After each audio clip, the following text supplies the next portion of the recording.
Where am I? What's going on? Why am I here? I sense that it has something to do with your water bill. That's amazing. And who are you? I am the wonderful wizard of water. How can you help me? I can teach you to lower your water bill. Look around you, my son.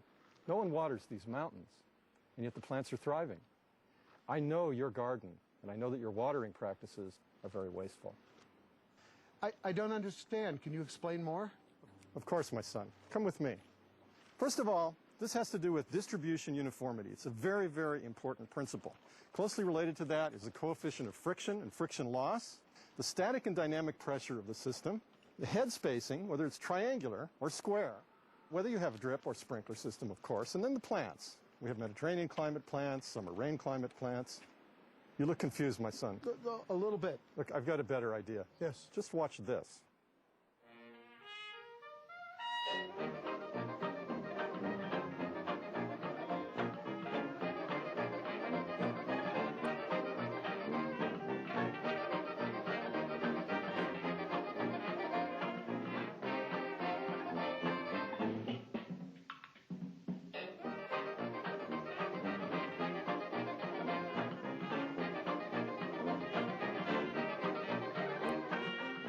Hi, I'm Billy Goodnick, landscape architect with City of Santa Barbara Parks and Recreation Department. And I'm Owen Dell of County Landscape and Design. We're the garden wise guys. Wise guy, eh? Yeah. Over the course of this quarterly show, we're going to show you everything that you need to know about planting, installing, and maintaining a thriving garden that will protect the environment. Last episode, we showed you how to put the right plant in the right place, and today we're going to talk about irrigation. One of the most important elements in the garden is water, but it can be overwhelming trying to figure out when to water and how much to water. Us wise guys break down the wonderful world of irrigation into two areas, irrigation systems and irrigation scheduling. So we're going to go to some different gardens in Santa Barbara where we can show you how your watering system works. We're going to show you the parts of the irrigation system, how to schedule it, and how to keep it in good working condition. This is important to know because you'll save money and you'll save water if your irrigation system is working properly and scheduled properly. So let's dive in. The water's fine. It looks so dirty here.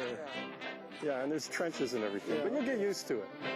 Okay, let's get started. Where should I put this? Down. Yeah, we call it down. It's a technical term. The first thing we need to think about in installing an irrigation system or designing an irrigation system is making sure that the technology or the parts that you're going to use match the type of landscaping that you either already have or you're going to be installing. There basically are two kinds of irrigation systems. There's the overhead sprinkler system, or pop-up head.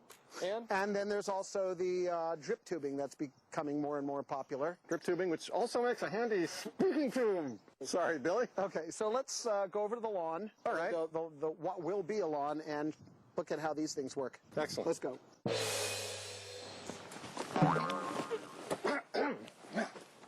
Hi, Billy. Hi, how you doing? Sorry about that. Okay, so we're talking about lawn irrigation. I'm standing, I guess, in the lawn. Is that what this rope is about? That's right, exactly. So we have two different hydrozones. We have a lawn on one side and we have a shrub bed on the other. Bed, flower bed. Could you show me what the rest of the outline of the lawn is? Oh, if yeah. It's very big. Sure. Well, Take a lap.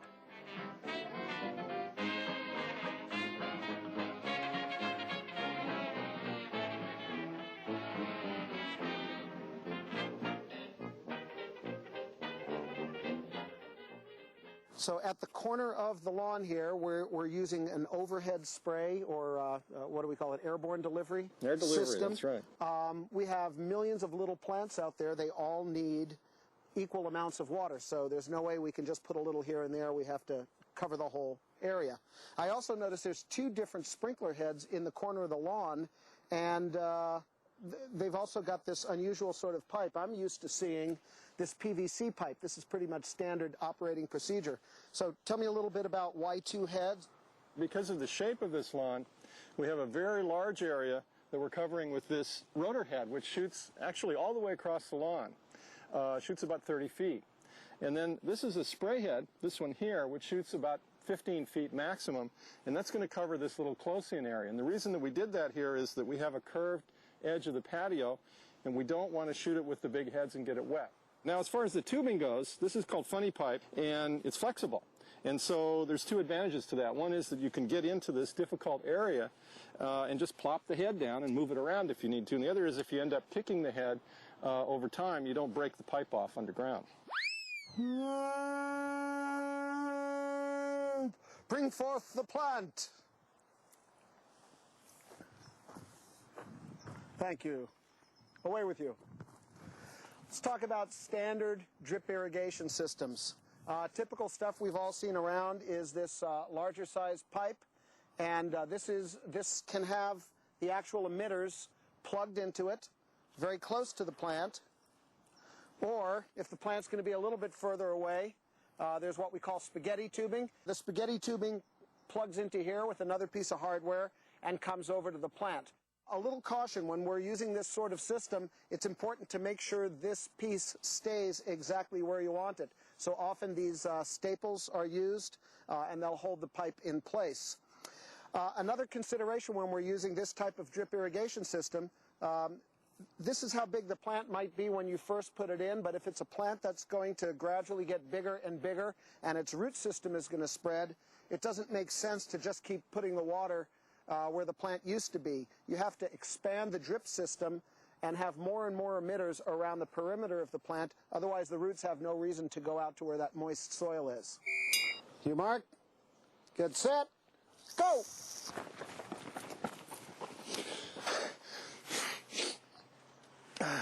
So, excuse me just a minute. So why do we even use a drip system?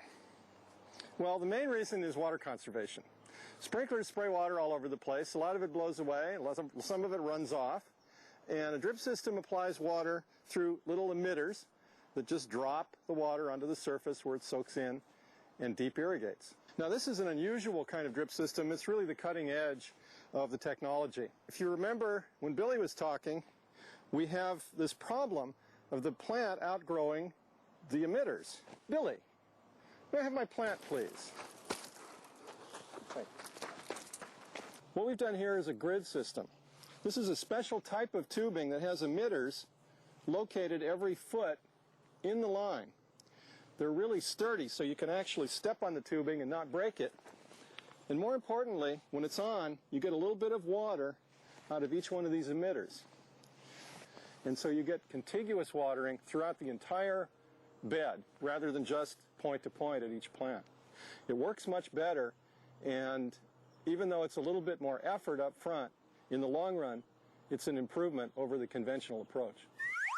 Just a few seconds here about the basic components of a drip irrigation system. Okay, ladies and gentlemen, place your bets, place your bets. We have three components here. This is the valve, this is the filter, this is the pressure control or pressure reducer.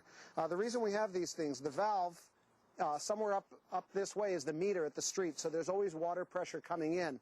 Without a valve, water would continually flow out of your irrigation system.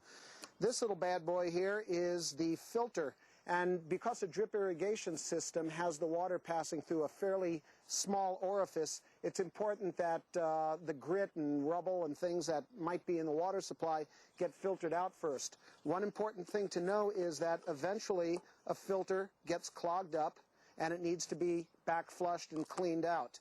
The last thing is the pressure reducer. Drip irrigation systems generally run on fairly low pressure. It's a thin-walled system, so if there's too much water pressure coming in, everything blows apart. You need to select the right size pressure reducer. They come in anywhere from 10 to 15 to 20 to 30 pounds pressure to make sure you don't have too much pressure going into the system. One last thing, there's an arrow on each of these. You want to make sure the arrow is facing in the direction of the flow. If the arrow is facing the wrong way, instead of watering your garden, it'll just dry it out. This is a conventional irrigation controller. It's basically a timer that turns the valves on and off, usually early in the morning, for specific periods of time. So what the controller does is it sets a time for each station. It sets a time for the watering to start on a particular day. It sets which days it's going to come on. And there's a program for each hydrozone, A, B, C, and D, which you can operate with this little switch. So the idea is that you assign an area to a program.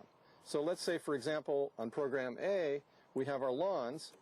We go to the station time for that lawn. We give it 15 minutes. We start it at 5 in the morning. And we have our water days, let's say, Monday, Wednesday, and Saturday. And when you're done, you put it in the run position, you close the door, and it will faithfully do whatever you told it to do. That's the good news and the bad news, because if it's raining, if it's cold, if it's hot, this doesn't know. It's just a timer.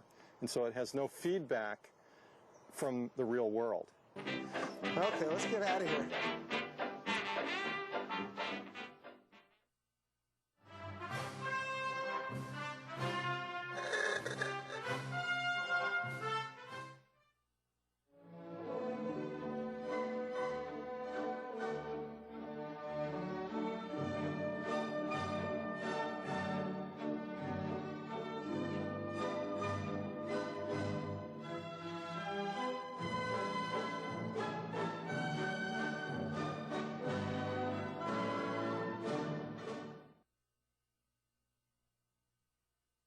I'm Billy Goodnick with the City of Santa Barbara Parks and Recreation Department. We're out at the Santa Barbara Golf Club. And something a lot of people may not know is that the golf course consumes somewhere in the neighborhood of 63 million gallons of water a year, but it's all recycled water. It's stored in a 1 million-gallon tank. This is water that comes from the El Estero treatment plant that would normally just be disposed of, but it's pumped up to the golf course and a lot of other city parks and gets to go back in and serve a higher purpose. And what that also means is that water that you and I need as potable water for drinking, taking a shower, or washing the laundry is water that isn't being used out here on the golf course. So it's a real nice balance of systems. The golf course stays nice and green and just a fabulous place to come play and have a little bit of recreation time.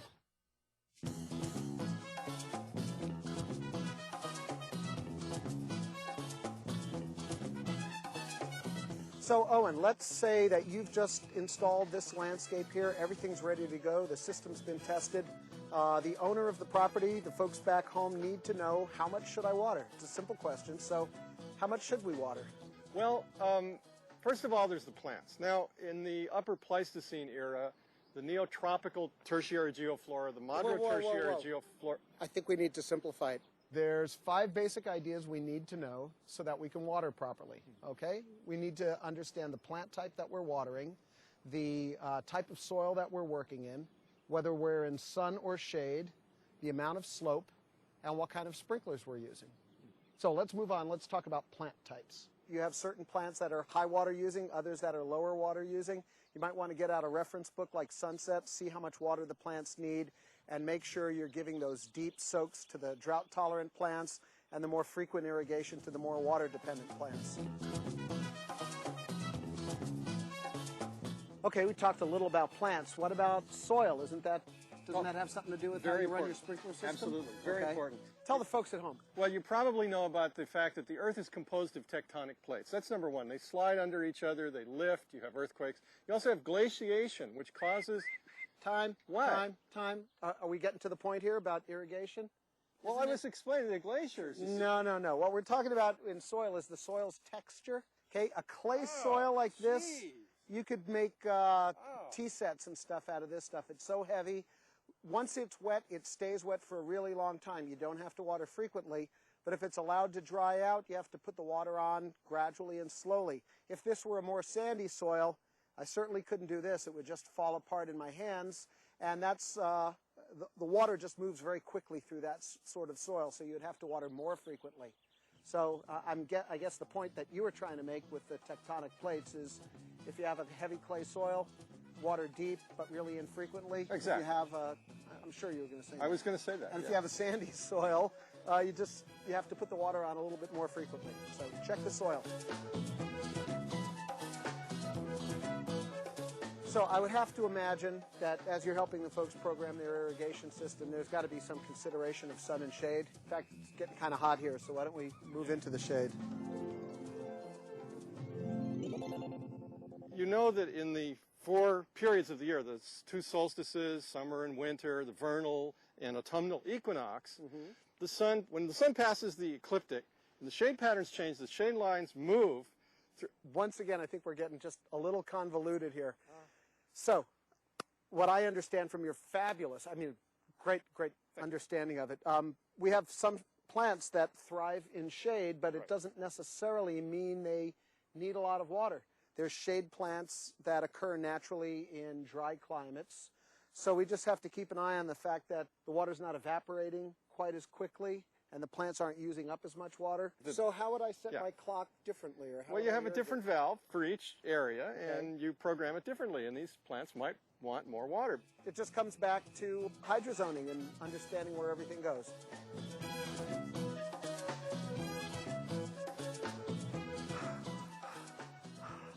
Oh, man. Man, good thing we had the Sherpas get us through the base camp there. That was rough. Okay, What we're did up on we come this. up here for, We're anyway? up on this mountain slope to talk about how we irrigate slopes. So, what do you have to say about sloping surfaces? Slopes. Well, slopes are interesting. You get your north slope, south slope, east and west. We got. Is that a scientific calculator? Yeah, there's a Could you do the calculator. cosine of the rise of a north slope at the ecliptic on the vernal equinox times the 3 to the 21st power? Cut. Okay. What? Too complicated. We're I'm talking doing it about again, aren't I? Yeah, we're there again. I'm trying. Billy, I understand. Irrigation on a slope. Yeah. The water hits the slope. If you put it on too fast, Well, it goes downhill. water runs downhill. So we want to put it on slowly enough that it absorbs into the soil. This sort of slow delivery system, Low precipitation. or drip irrigation. Or our viewers may remember What's that? using the clock, cycling to prevent runoff, So you put on a little, and then you wait, and you wait till it soaks in. and then you put a little Come more back, on. put on a little bit more. You can use the time clock for that. Exactly. If you don't have a time clock, set the egg timer, or use your scientific calculator watch.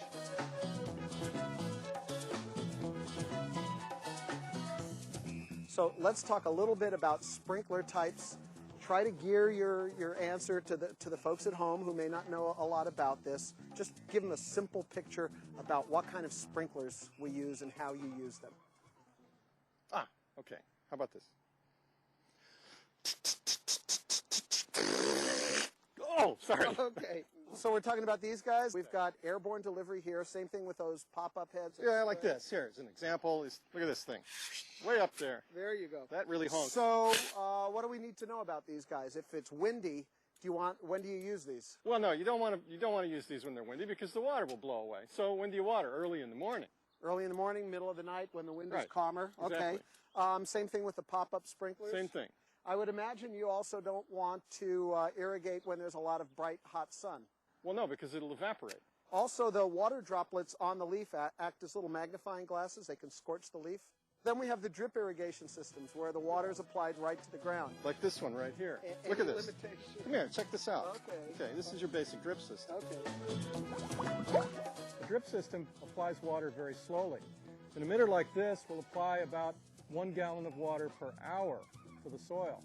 Now that means that you need to run a drip system for a long time, about 1 to 2 hours total.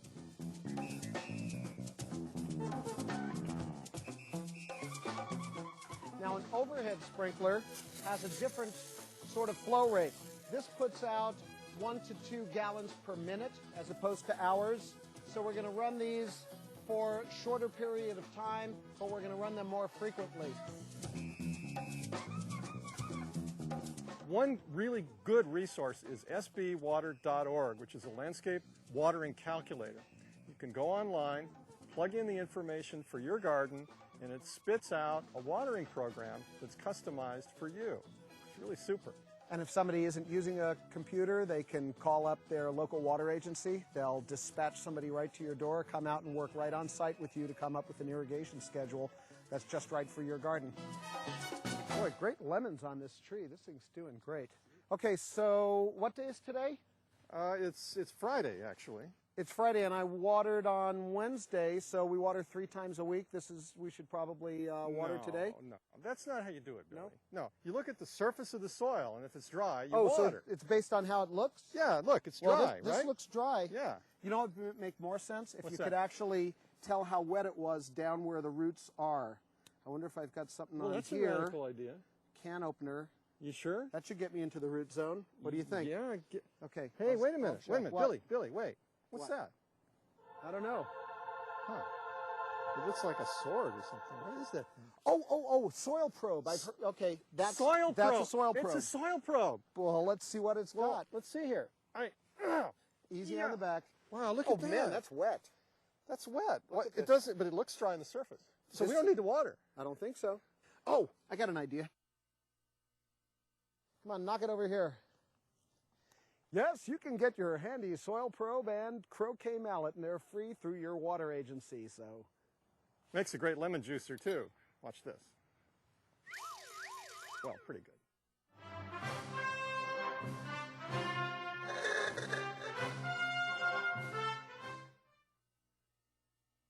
This is Hank. Hank is a happy man with a clear conscience. Hank pays his taxes, eats right, and rides his bike to work.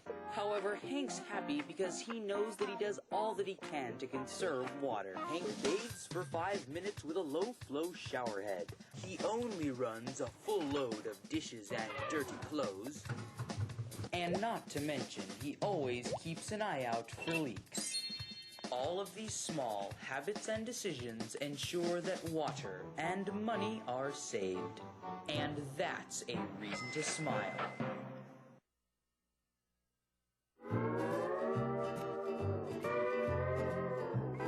Hi, my name's Kathy Perret. I'm a water resources specialist for the city of Santa Barbara. Today's irrigation tip is going to be on watering needs for your lawn. We all know that the needs vary by the seasons, and the first thing we need to do is figure out how much water your sprinkler system puts out.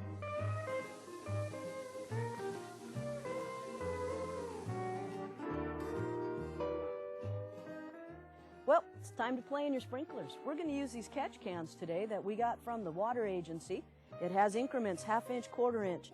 You can also use tuna cans or cat food cans and a ruler that you have at home to measure how much water your sprinklers are putting out. What we're going to do is lay them around. Going to measure how much water's in there.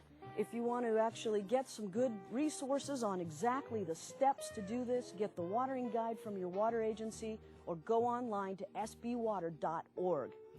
Let's get ready. Let's go play. This is actually a 5-step process. In the first step, you're going to scatter the cans around your lawn. Step 2, put sprinklers on. Watch it run for 15 minutes. Step 3, measure how much is in each of the cans. Use the gauge on the side of your catch cans. See how much is actually caught. Step 4, find the average water depth. And then step 5, use the graph in your lawn watering guide. It'll give you a reference time in minutes to water your lawn 3 times a week.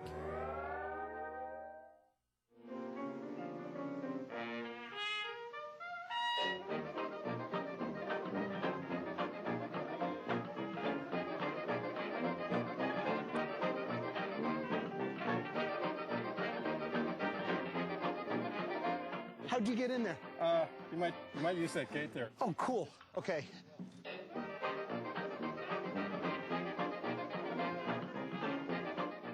We're out in the middle of the beautiful Santa Barbara Golf Club, and I'm standing next to a weather station.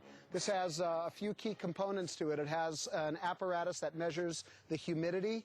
It also clocks the wind speed, and there's a thermometer figuring out what the temperature is like. And it serves a very important purpose. One of the ways that you manage water efficiently is by understanding evapotranspiration. We're talking about 2 ways of losing water. It's either going to evaporate out of the soil, and that's just based on the hotter it is, the drier it is, the faster the wind speed, the more the water is going to leave the root zone. And we've talked about mulching before, so having a blanket of mulch on here is certainly going to slow down the evaporation rate. But we also have transpiration. If you ever look closely at a leaf, you'll see it has these little pores. The water's coming up through the roots, coming out through the stems. All that photosynthesis magic occurs, and the water starts leaving in form of vapor out of the leaf. And that's why we irrigate, is to replace the amount of water that the root zone needs to have for the plant to thrive. Do you remember that day in junior high school science class where the teacher drew a picture of a tree and then drew a root system that went down about as deep as the tree was tall? Turns out that they made that up. The truth is that the roots of trees and all other plants are fairly shallow for the most part, with some exceptions, and a lot wider than we used to think. So that 85 to 95% of the root system is in the top 18 inches of soil. And this is where you want to water. And you also have to keep in mind that you're watering the entire root zone, which is very, very extensive. Until you know that, you can't really water effectively. Excuse me. Another thing. So let's imagine that this is the root zone of a plant in your garden. This is maybe 18 inches deep. We start applying water, and there's pore space in the soil. It's not just about supplying water for plants, but there has to be air in the soil too. You've all seen when you overwater your house plants, what happens when they go. So this soil is just about at capacity, and when we start adding too much water, please do this for me. You're going to reach a point where all the voids are filled and gravity is just going to carry the water. We have success here. Gravity just carries water right out the bottom. So you've now put on too much water because it's just coming right out past the root zone. So a soil probe tells you how deep you've watered, and just a little bit of experience will tell you how much water to put on just to water where the roots are. We've talked about a lot of ideas today, everything from evapotranspiration rates to how deep to water to what kind of hardware to select. It's a lot of information, and although we've been told that the average viewer can only retain 3 big ideas, we commissioned a demographic and educational study of the Garden Wise Guys viewers and found out that you folks can retain up to 5.37 ideas. So we're going to round it down a little bit. Owen's got 5 big ideas for you to put into practice this week. Okay. It's 5, but they're 5 simple ones. I think you'll be able to remember it. Number 1, use water-conserving plants. That's simple. And then group those plants in hydrozones so that they can be watered efficiently. Second thing is limit your turf areas. Don't put grass where it's used ornamentally. Just put it where it's going to be used as a recreational surface. Number 3, cover the soil with mulch, which reduces evaporation and saves a tremendous amount of water. Number 4, irrigate efficiently by using the right kind of hardware in the right place, and remember to change the timing on your controller as the seasons change. And finally, maintain your irrigation system to make sure that it doesn't overshoot onto walkways, patios, that water isn't running off, that you have leaks. That's it. A lot more information as well as repetition of these ideas can be found on a great website that's run by the county. It's sbwater.org. So check that out on your computers. Thanks for watching, and we'll see you next time. You know, I had this weird dream last night. I don't know what it was.